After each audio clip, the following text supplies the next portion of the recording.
Hey guys, it's Rachel with Be Healed Dog Training. I'm hanging out in my Airbnb at the moment with this adorable cat. How cute is he? And I just figured I'd put together a quick video for you guys with some training information. Hopefully this will help somebody. I get asked a lot about time spent with training.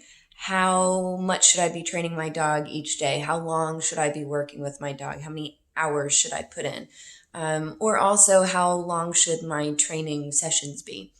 And so the short answer to that would be probably less time than you think, but also more time than you think. As far as your individual training sessions, a lot of people get kind of like skittish around training their dog, and they think, oh, I don't have time to train my dog.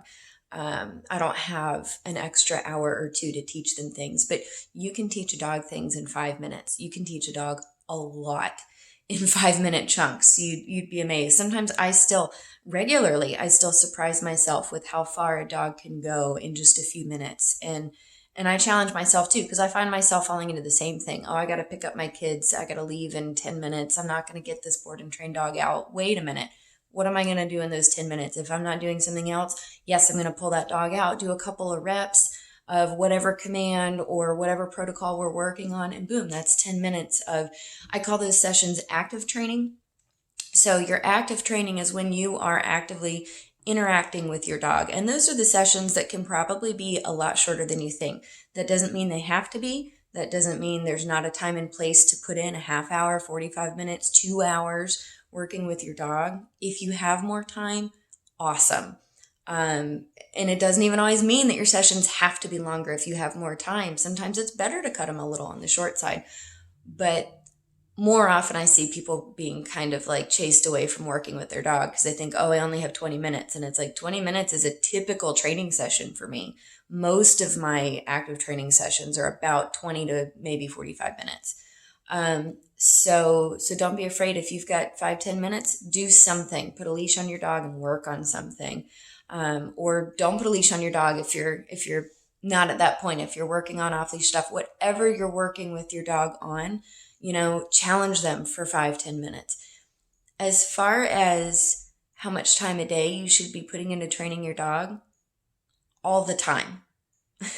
Training your dog is not just those active training sessions. And I think that's what most people picture is like training being the active stuff, but training is everything that you are allowing your dog to do or not allowing your dog to do. Training is all the information you're giving your dog throughout the day.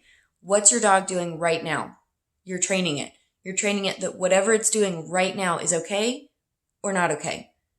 Or, well, whatever you're allowing your training is okay. So if you're allowing your dog to do things and there are things you don't want the dog to do, you're training them they can do it. So you've got to find a way to stop those behaviors.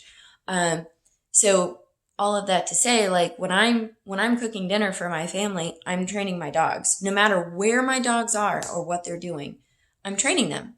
If they are walking around the kitchen underfoot and I'm turning around and trip on them, God forbid I'm holding a pot of boiling water. I've heard stories. I'm training them that when I'm cooking dinner, they can be meandering through the kitchen or running around through the kitchen or barking out the door. If instead, when I'm cooking dinner, my dogs are on place and they're holding still, obviously some time goes into teaching that command initially, but usually not as long as you think. Then I'm just reinforcing that throughout the day. And so when I'm cooking dinner and I put my dogs on place, they're out of the way. They're practicing duration work. They're practicing ignoring distractions. They're practicing being calm.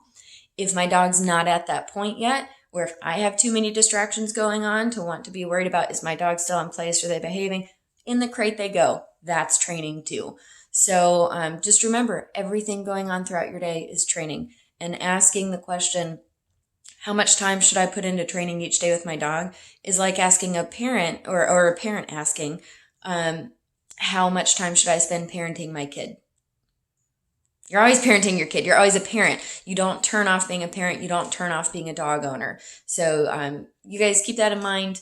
Everything that you're doing throughout your day with your dog is an aspect of what that dog is learning. And then your active training sessions typically don't have to be these super long, drawn out marathon things. They can be really quick. Lots of repetitions can be fit into just a couple of minutes. So hopefully this helps you guys. Keep that in mind when you're working with your dogs. Take care.